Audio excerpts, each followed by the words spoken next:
teman-teman semuanya, kita ketemu lagi dengan saya Diva, tim AI Publishing dan Kak Vida selaku editor AI Publishing yang sangat top markotop. Nah, kita akan bahas tentang bagaimana cara membangkitkan ide. Nah, kita tonton videonya teman-teman dulu ya, bagaimana caranya membangkitkan ide ala-ala teman-teman kita.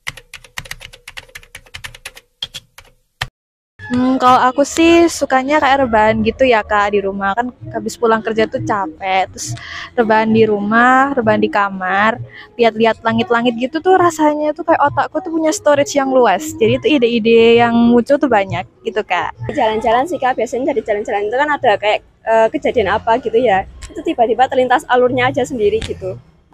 Nah, itu pendapat teman-teman kita semua. Kita langsung tanyain ke Kak Vida ya. Bagaimana cara membangkitkan ide ala-ala Kak Vida? Bagaimana Kak Vida? Sik. Terima kasih ya Kak Diva.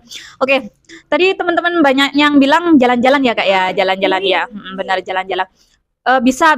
Itu salah satu cara tips membangkitkan ide. Saat kita jalan-jalan ya, kalau yang namanya penulis, nggak kayak orang pada umumnya ya Kak, jalan-jalannya itu jangan pas kita di jalan terus kita tidur kayak gitu kan. Nah, kalau bisa pas jalan-jalan tuh perhatikan sekitar, mungkin nanti ada orang jualan, nah bisa itu kita amati orang jualan, terus ada anak-anak amen di lampu merah, nah bisa itu kita amati anak-anak amen di lampu merah. Tujuannya apa? Ketika kita melihat aktivitas mereka, nah kita bisa menceritakan secara detail. Oh, penjual itu seperti ini. Oh, anak-anak jalanan itu yang dilakukan seperti ini. Nah, itu bisa kita buat mendeskripsikan naskah kita nantinya. Nah, tujuannya itu jalan-jalan. Terus terkadang kita juga menemukan kejadian yang luar biasa.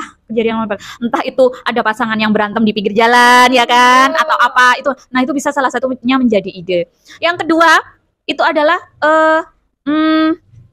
banyak membaca, Kak. Banyak membaca. Jadi kita yang namanya penulis nggak bisa ya Kak ya, nulis tulisan sendiri, baca tulisan sendiri, kita nggak mau tahu tulisan orang lain. Nggak, kita harus banyak membaca. Tujuannya apa? Memperkaya diksi. Semakin banyak buku yang kita baca, semakin banyak diksi-diksi baru yang dapat kita pelajari. Jadi nanti kalimat kita tuh nggak monoton Kak, bisa beragam.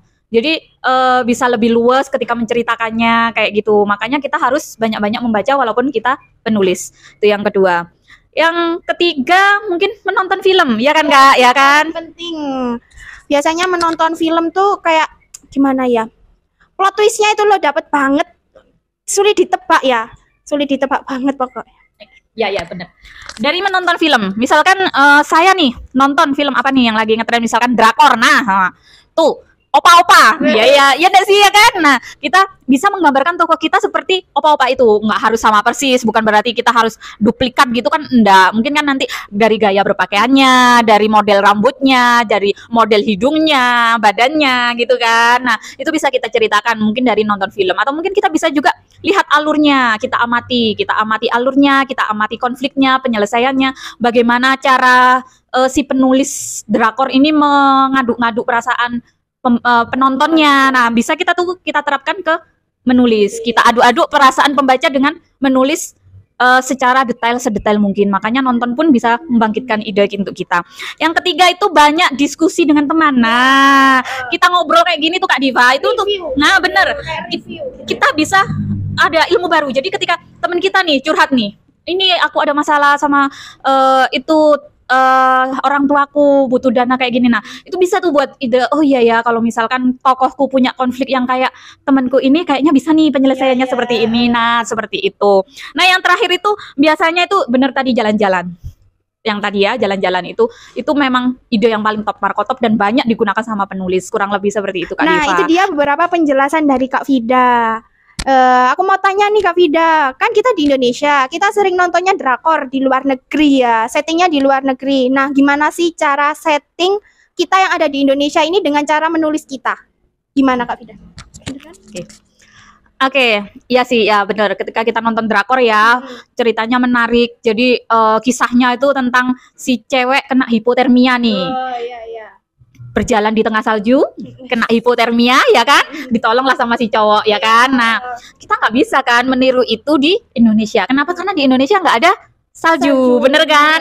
Nah, kalau misalkan kita mau pengen adegan yang seromantis itu, berarti kan kita harus atur konfliknya itu seolah-olah kita lagi naik gunung nih Kak. Nah, di gunung kan pasti dingin kan ya. Nah, itu ada kemungkinan si cewek kena hipotermia. Berarti di situ kita harus benar-benar jeli Kak. Kita nggak bisa asal nulis, asal jiplak adegan di luar negeri baru kita pakai di sini, sementara kita settingnya nggak mendukung. Jadi tetap harus ada yang namanya riset. Kita harus tetap melihat setting yang kita pakai. Makanya yang ada kan yang disebut setting tempelan. Nah, itu setting tempelan itu kalau settingnya itu hanya tulisannya di Indonesia tapi isinya nggak Indonesia, atau sebaliknya tulisannya di Korea tapi settingnya Indonesia, itu namanya tempelan Kak. Jadi kayak nggak ada gunanya setting dimanapun itu. Padahal itu sebenarnya sangat berpengaruh untuk setiap konflik adegan yang kita tulis kayak gitu Kak.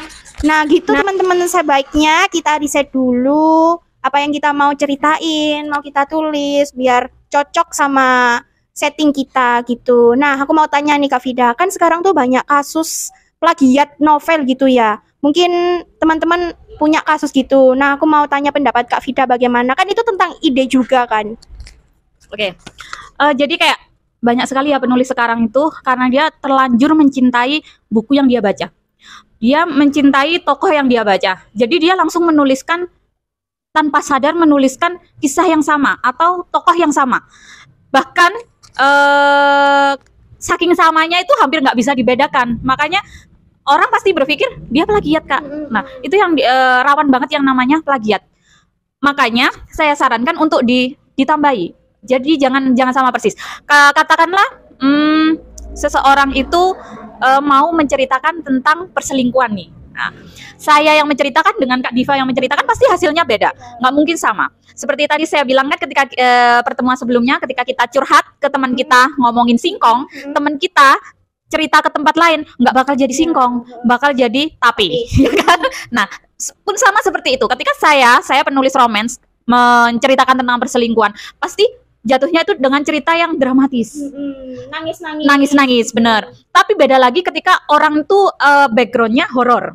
Nah, ketika menceritakan perselingkuhan mungkin jadinya nanti bisa hantu ya, selingkuh sama hantu mungkin seperti itu ya, karena kan dia backgroundnya horor ya kan Kak. Nah, beda lagi nanti kalau dipegang sama orang yang backgroundnya gore. Nah, itu bisa berdarah-darah itu nanti ceritanya, bisa saling bunuh-membunuh itu nanti ya Kak. Psikopat yang muncul nanti itu. Nah, setiap orang pasti ngolah ide yang sama perselingkuhan tapi hasilnya pasti beda. Itu nggak mungkin sama. Jadi kalau memang tulisannya plek ketiplek itu sudah pasti plagiat. Makanya hati-hati. Hati-hati ya teman-teman, jauhi plagiasi buat menghargai penulis-penulis kita. Seperti itu Kak. Nah, penulis itu kayak pahlawan dari gabut-gabut kita. Kalau misal kita gak ada HP, gak ada TV, mungkin gak ada tontonan, mungkin buku itu jadi solusinya. Nah, penulis itu pahlawan lah buat menyelamatkan kita ya, menyelamatkan gabut. Baca. Nah, itu dia penjelasan dan solusi dari membangkitkan ide teman-teman. Gimana menurut kalian? Jangan lupa komen ya teman-teman. Atau mau tanya-tanya tips lainnya ke Kak Vida, boleh banget komen. Atau langsung menghubungi sosial medianya AE, mau tanya ini, mau tanya itu, bisa banget teman-teman. Nah, like, komen, dan share, dan subscribe jangan lupa. Segitu dulu ya teman-teman penjelasan dari kita. See you teman-teman. Kami hadir untuk semua tanpa resah. Pasti bisa, ayo berkarya bersama.